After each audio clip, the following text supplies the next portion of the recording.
DIY emergency light gamit ang aluminum at copper. So pwede rin itong school project para sa mga estudyante. Ito ay gawa lamang sa copper wire tsaka aluminum. Yung aluminum na to yung sa hélice ng electric fan. Tapos 3 volts na LED DC receptacle. Tapos sa ilalim nito mayroong step up boost converter, kasi ito pong aluminum and copper ang kayang i-produce lang na output niya is 1.5 volts. So 3 volts ito, kaya gumamit ako ng step up boost converter. So kung gusto nyo matutunan kung paano ginawa, panoorin nyo po ang video hanggang sa dulo, step by step tutorials. Hello mga ka-DIY, dahil tag-ulan na, nadadalas na naman ang brownout, kaya gagawa ulit tayo ng emergency lamp gamit ang aluminum. Ito.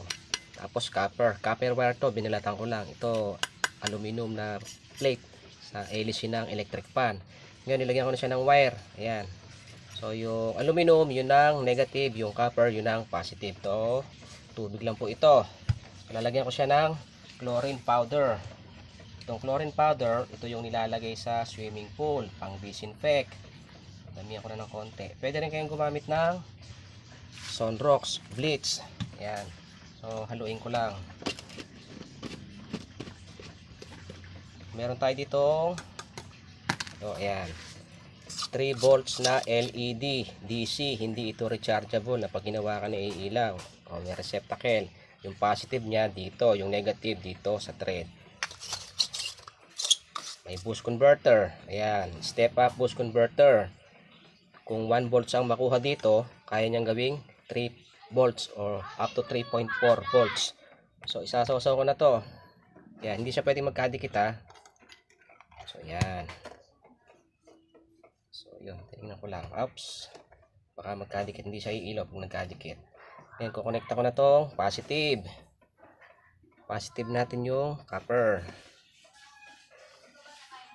Yan, yung negative ay yung, so yan, umilaw na siya mga ka-DIY. Yan.